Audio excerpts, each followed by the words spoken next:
Hello everyone, October is gone and November is here. My birthday is right around the corner. But before we move forward, I want to take a look back at some of the mangas I've read this October. Today I'm going to be highlighting entire series that I've read all the way down to just individual chapters. Starting off the month, I read through all of Berserk. Yeah, if you want to see that, I have a whole video about it. I understand why people consider this the greatest manga of all time. The characters are freaking amazing. It's so rich with different characters. The concepts are so outlandish, but the people who inhabit this world, it just feels so real. Guts is not my favorite protagonist I've ever followed, but he is definitely gonna leave an impact on me. Seeing his story unfold before my eyes was... If you've never read this series, you should go for it. The art is amazing. The fight paneling is always jaw-dropping, and the overall story of a man's struggle to keep moving forward is just beautiful. I do find myself enjoying the first half of the story a lot more than some of the other later sections. And that's not to say that the later sections are bad. They're still really great. We got a Sidro in them. Okay, people, a Sidro, and that just makes the series go from good to god tier. I read some of the new Jujutsu Kaisen chapters that came out. Yes, this is one of the series that I'm fully caught up Ever since this new arc that we're in started, the Something Games arc, I honestly, bro, I don't even know. I don't understand. I just don't have an opinion. Maybe it's good. My little peanut brain is like, what? Do not compute. What? This series got so complex. But the fights are cool. One Punch Man has been my bread and butter this month. I love reading through One Punch Man. I'm not finished yet. I'm about halfway through the series. Currently on like volume 13. I've really been wanting to just sit down and read through the entire series, but I've just been putting it off. I do really want to finish it though, and I really want to catch up. I'm so excited. This shit is awesome. The story's funny. The characters are so different, but the chemistry that they have with one another works so well. I feel like a little kid reading through this series, and I've been dying to properly sit down and just finish it, bro. 9 out of 10. So it is a sad day, ladies and gentlemen, because Kaguyasama is over. I read through the final chapter of Kaguyasama. And wow, just wow. Man, it's over. It's really, really over. Dang. Okay, here we go. Let's talk about it. So the overall ending of Kagisama is good. It's satisfying. It's not anything like, wow, guys, come on, come over here. You really need to see this. It's just nice. It did exactly what it needed to. Wrapped up the story, and it's done. It's gone. Wow. Kaguya-sama is cute. It's wholesome. The story has a great way of making us laugh, but also making us care. I was really bummed out with each new chapter release, just thinking, man, eventually I'm not gonna have any more Kaguya-sama to read. But now I kind of really don't mind. I don't really know if I wanted to see any more because everything I got was just amazing. The story is done, and it was a really fun ride. 10 out of 10. The One Piece is real, but those new chapters are just okay. They have a lot of great moments in them, don't get me wrong, but they're doing this thing where they're focusing on two different stories. Like, we keep jumping between these two, and one of them is easily more interesting than the other one. The Wano arc is finally over. It's been 4 years of just chapter.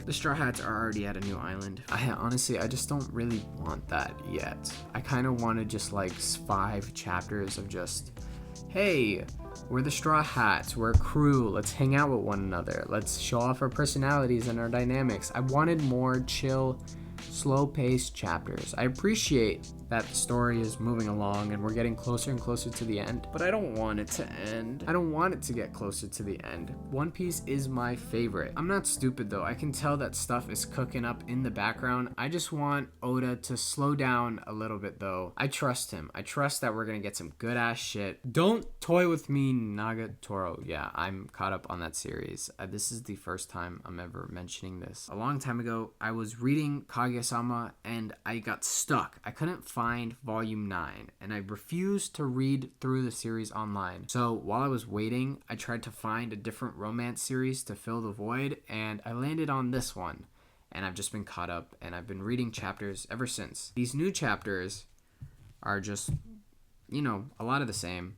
It's just, they get closer to one another. The boy and the girl, they have a wholesome moment, and they get closer to one another, and one day they're gonna kiss. I just read through the series because, I'm just caught up on it. Chainsaw Man is the new hit anime everybody is talking about. That's not what we're actually going to be talking about today. You see, I watched this Giguk video and talking about Tatsuki Fujimoto, the author of Chainsaw Man, and it's a very good video. You should go watch it. He mentioned these 2 short stories that the mangaka had made, Goodbye Eerie and Look Back. Look Back is a beautiful story about an unlikely pairing of kids drawing manga for their school newspaper. The plot is rather simple, but it makes it super effective as a result. When I finally finished through the series, I just sat there pondering in my chair thinking, wow, what did it all mean? With these 2 short stories, I'm going to be as brief as possible because honestly, you could finish both of them in like 30 minutes.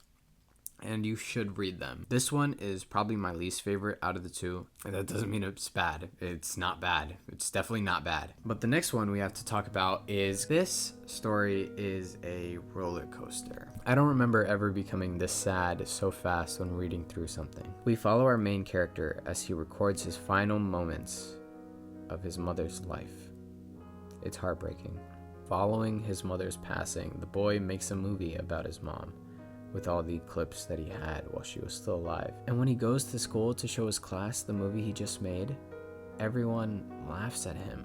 The story is a wild one, and it keeps evolving with every turn of the page. And the final panel of this story is just, wow. Holy fuck. Wow. I highly recommend this manga. Go read it. Right now. With that being said, the only series I have left to read from his work is Fire Punch. I own Fire Punch. Should I read this? Oh, that reminds me. I've also been reading the new Chainsaw Man Part 2 chapters. That shit's cool. Blue Lock. I've read it. I finally read through the series. I was going to be an anime only, but then this incredible subscriber on my channel keeps commenting, talking to me about Blue Lock. Thank you so much. Thank you for putting me on such a really good series. I was actually going to drop the Blue Lock anime, not going to lie. I didn't think it was that good. I don't know if that's a controversial statement, but the manga is fucking good, bro. The manga is so great. My eyes are glued to the screen whenever I'm reading it. What's gonna come next? Are they gonna shoot? Are they gonna pass? How are they gonna get past this team? It's all really good stuff, where the anime is just like the manga, but it's colored in. Manga and anime should not be the same thing, and this is something I think that this new anime season really shows well. There's a difference between series like Chainsaw Man and Spy X Family and then stuff like Blue Lock. Anime and manga should not be the same. Blue Lock is an example of animators making what was already created again, while Chainsaw Man is an example of the animators making something inspired by the original work. The blue flame in the manga is really cool, right? It's a really cool moment, but when this shit happened in the anime, I cringed, bro. What are the mangas that you guys have been reading this month, and what do you think that I should go and check out? I'm all ears. Tell me everything, and I'll definitely write it down, check it out eventually, maybe even shout you out in my next video and talk about how fucking great of a recommendation you just gave me. Oh, and if you're still watching and you're not subscribed, dude, you should go ahead and hit that subscribe button. It's free, and you could always just change your mind later. It's okay, Yeah, but that's about it, guys.